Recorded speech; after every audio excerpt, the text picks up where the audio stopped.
Assalamualaikum warahmatullahi wabarakatuh. Selamat siang. Perkenalkan kami dari kelompok 6. Di sini kami ingin menjelaskan bagaimana penerapan struktur data ke dalam to-do list sederhana.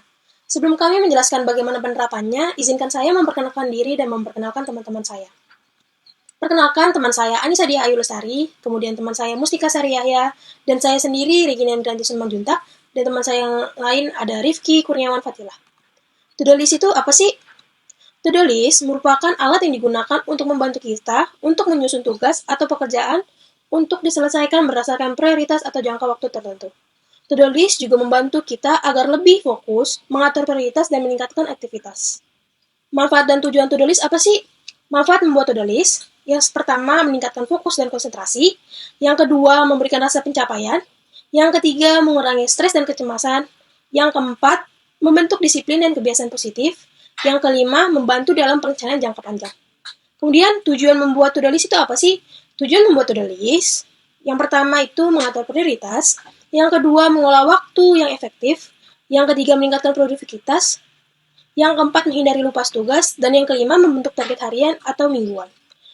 Kemudian di sini ada menu to-do list, akan saya serahkan kepada teman saya Mustika Sari. Baik, untuk menu yang ditambahkan ke dalam to-do list sederhana kami menambahkan 9 menu. Di antaranya yaitu ada yang pertama, tambah kategori, lalu tambah tugas, tampilkan semua tugas, tampilkan tugas belum selesai, lalu ada tampilkan tugas prioritas tertinggi, tampilkan tugas deadline terdekat, tandai selesai, lihat statistik tugas, dan keluar. Untuk menu tambah kategori, ini untuk tugas yang ingin dimasukkan. Apakah termasuk ke dalam kategori tugas organisasi, tugas akademik, atau misalnya tugas magang. Lalu untuk tambah tugas, ini digunakan untuk menambahkan serta memasukkan setiap tugas ke dalam program to-do list yang digunakan ke dalam kategori masing-masing.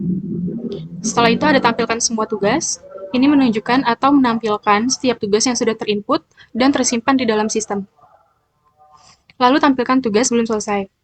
Menu tampilkan tugas belum selesai ini menampilkan atau menunjukkan tugas mana yang belum selesai dan yang harus diselesaikan. Setelah itu tampilkan tugas prioritas tertinggi. Ini menampilkan atau menunjukkan tugas mana yang harus diselesaikan atau dikerjakan terlebih dahulu menurut skala prioritas. Setelah itu tampilkan tugas deadline terdekat.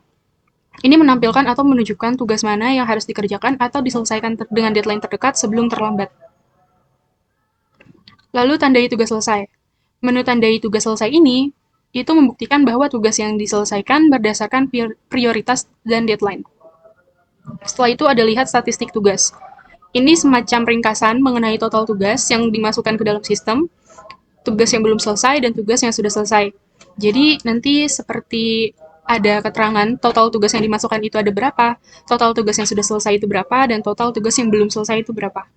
Setelah itu ada menu keluar, ini mengakhiri seluruh proses dalam sistem dan juga mematikan seluruh program yang sudah dilakukan dan kembali ke proses awal atau pertama. Baik, untuk penjelasan mengenai search code-nya akan dijelaskan oleh rekan saya. Oke, baik. Di source code yang telah kami buat itu ada seperti ini, yang dimana kita menggunakan struktur dasar tugas. Nah, struktur dasar tugas ini itu fungsinya untuk menyimpan data-data yang terdiri dari string nama tugas, deadline, integer prioritas, terus ada juga bool selesai. Nah, lalu di sini juga ada struktur dasar kategori, yang dimana nanti terdiri dari nama, terus juga ada head tugasnya juga. Terus di sini juga ada struktur dasar mahasiswa, yang dimana itu untuk menginput nama mahasiswanya, ataupun nantinya di sini tuh fungsinya untuk sebagai user, di mana user itu nanti menamakan nama mereka sendiri, gitu ya kan. Nah, lalu di sini juga terdapat fungsi inti mahasiswa. Nah, inti mahasiswa ini tuh adalah user nama atau tuh untuk menamai pemilik dari atau pengguna dari to-do list yang telah kita buat ini. Di sini juga ada cari indeks kategori. Nah, cari fungsi indeks cari kategori ini nantinya itu tujuannya itu untuk mencari kategori yang telah kita tambahkan di to-do list yang telah kita buat. Misalkan di sini juga terdapat ada void tambah kategori. Nah, void tambah kategori inilah yang nantinya bisa dicari menggunakan ini, menggunakan cari indeks kategori ini, menggunakan fungsi dari ini. Lalu terdapat juga kalau fungsi tambah kategori. Nah, fungsi tambah kategori ini itu untuk menambahkan jumlah kategori ataupun kategori tugas yang dimana misalkan kita ingin menambahkan aljabar linear. Kategorinya itu adalah matematik. Nah, itu tuh nantinya adalah berdasarkan dari menu fungsi ini. Lalu juga terdapat void tampilkan kategori. Nah, itu untuk menampilkan kategori-kategori yang telah kita tambahkan di sebelumnya. Jadi kalau misalkan udah menampilkan kategori, nantinya akan seperti ini. Di saat kita menambahkan kategori itu nantinya akan memunculkan si out kategori berhasil ditambahkan. Nah, jadi di saat tampilkan kategori, misalkan belum ada kategori yang ada, nantinya itu akan seperti ini. Belum ada kategori, akan menampilkan belum ada kategori. Jadi setelah kita menambahkan daftar kategori, nantinya akan memunculkan daftar kategori. Jadi dari kategori yang telah kita tambahkan, nantinya itu akan menyusun list-listnya. Jadi misalkan di kategori pertama itu ada matematik, lalu kategori kedua itu adalah pengetahuan umum, dan kategori ketiga itu misalkan adalah pengetahuan sosial. Jadi inilah fungsi dari untuk menambahkan kategori dan menampilkan kategori. Lalu di sini juga ada function tambahin tugas, tambah tugas. Nah, yang di sinilah poin pentingnya dari to-do list tersebut. Karena to-do list ini itu dibuat itu untuk mengefisiensikan kedisiplinan mahasiswa dalam mengerjakan tugas. Jadi pentingnya untuk menambahkan fungsi tambah tugas ini untuk menambahkan tugas-tugas yang ada gitu ya kan, berdasarkan kategori-kategori yang ingin ditambahkan gitu ya. Lalu di sini juga di dalam fungsi tambah tugas di sini terdapat juga tambahkan kategori. Nah, jadi di saat kita menambahkan tugas ini juga kita juga perlu kategori apa yang ingin kita tambahkan dalam tugas ini. Nah, setelah itu juga dalam saat menambahkan tugas kita juga memerlukan inputan nama tugas, lalu menambahkan deadline. Deadline-nya itu dari tahun, bulan, dan juga tanggal. Lalu ini juga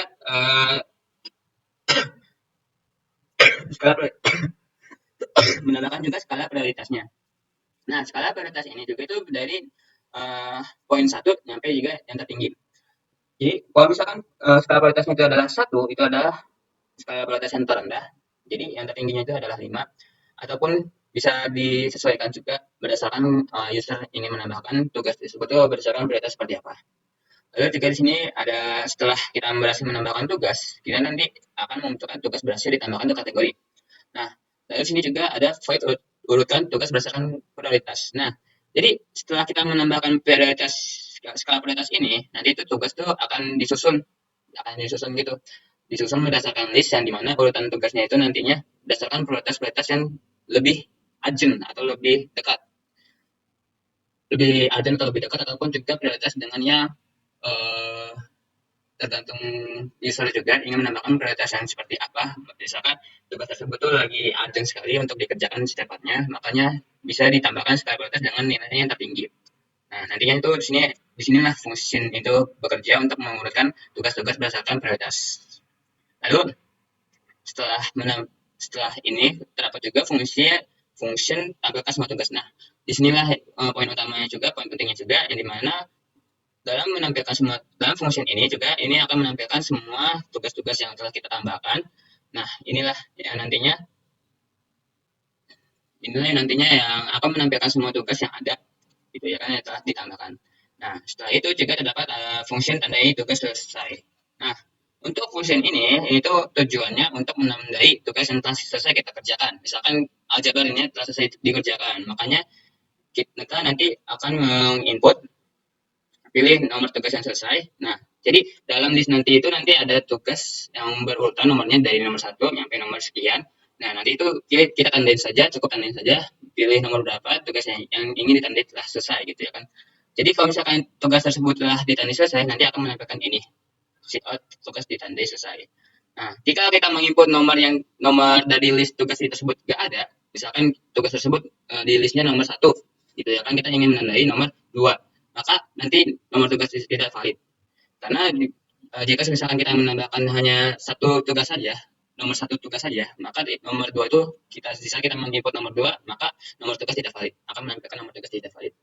Nah, lalu di sini juga terdapat fungsi tampilkan tugas belum selesai. Nah, di sini juga berlawanan dari yang ini.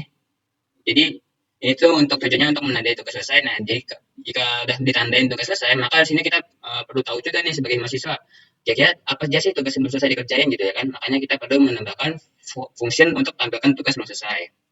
Nah, lalu juga di sini juga terdapat tampilkan tugas berdasarkan prioritas tertinggi. Nah, di sini tuh tujuannya itu untuk menampilkan tugas-tugas yang ada berdasarkan prioritas tertinggi itu.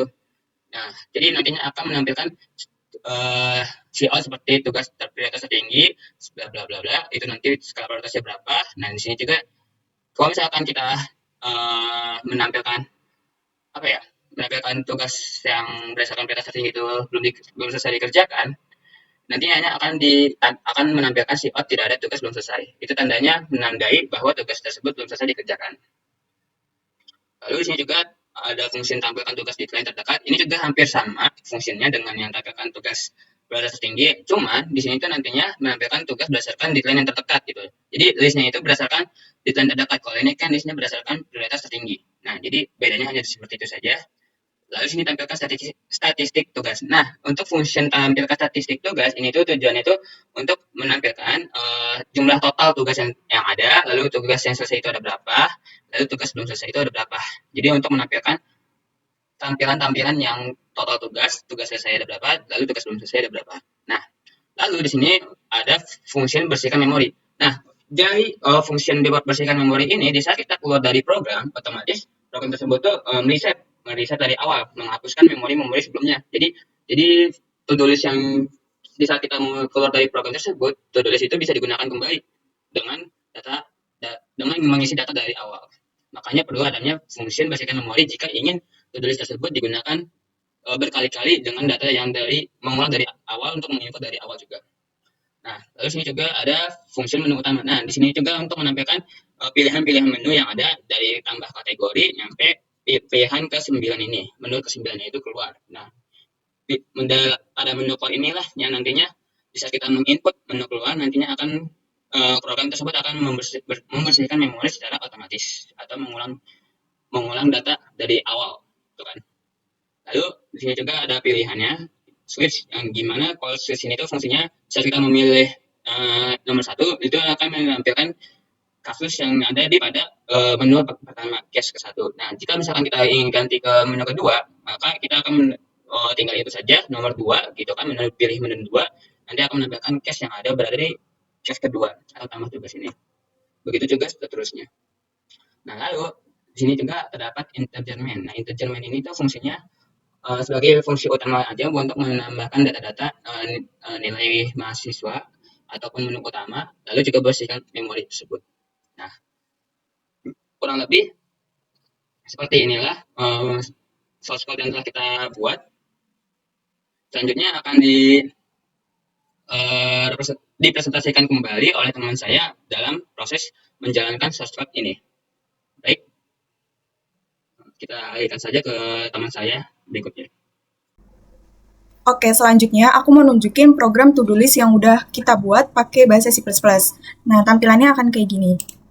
Untuk menu utamanya, program ini sebenarnya simpel tapi cukup powerful karena udah pakai 2 jenis data, yaitu array dan linked list. Array dipakai buat nyimpen daftar kategori, jadi semacam tempat-tempat buat ngelompokin tugas.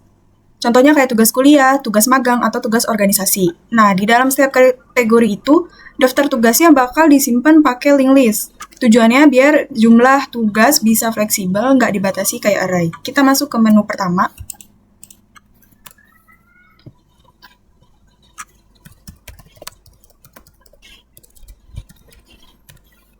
Nah, setelah memasukkan nama kategori, akan muncul kategori berhasil ditambahkan. Lanjut ke menu nomor 2. Kita pilih dulu kategori tugasnya. Setelah itu kita baru bisa nambahin tugas baru ke dalam kategori yang sebelumnya udah ditambahin.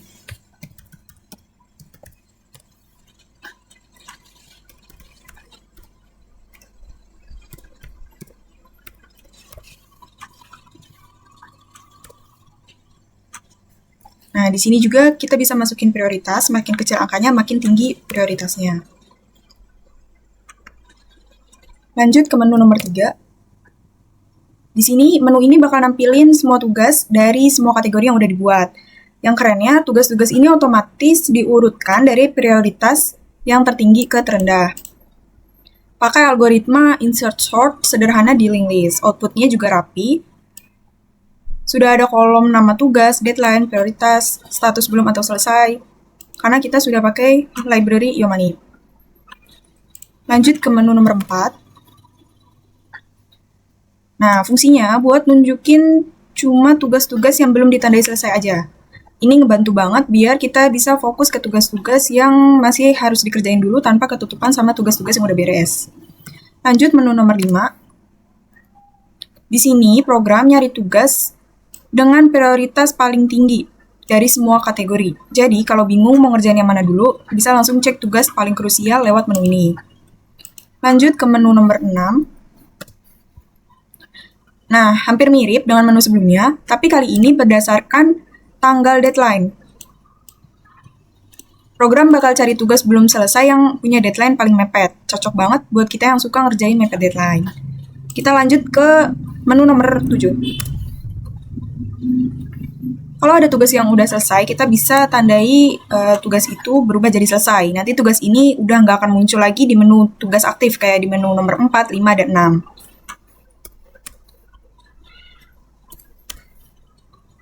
Ini nanti akan muncul tugas ditandai selesai. Lanjut ke menu nomor 8. Di sini ada statistik tugas. Ini tuh semacam ringkasan kayak ada berapa sih total tugas yang udah selesai, terus yang belum selesai berapa, tugas selesainya juga berapa. Cocok banget buat refleksi mingguan biar kita tahu seproduktif apa sih minggu ini. Lanjut ke menu terakhir. Nah, di menu ini buat nutup programnya. Sebelum keluar, program secara otomatis bersihin memori dengan delete semua tugas dari link list supaya nggak ada memory leak. Jadi, semua fitur yang kita buat di program ini udah cukup komplit untuk mengelola tugas harian. Struktur data array dan link list benar-benar dimanfaatin bareng supaya data tetap rapi tapi fleksibel juga. Kesimpulannya, membuat to-do list itu sangat mudah dilakukan dan efeknya banget buat kita. To-do list ini seperti peta jalan pribadi yang memberitahu apa saja yang harus dikerjakan biar kita nggak lupa, lebih rapi, dan bisa ngatur waktu dengan baik. Intinya, kalau kita udah coret satu persatu tugasnya, rasanya lega dan semua jadi lebih cepat selesai. Sekian presentasi dari kami, kurang lebihnya mohon maaf. Wassalamualaikum warahmatullahi wabarakatuh.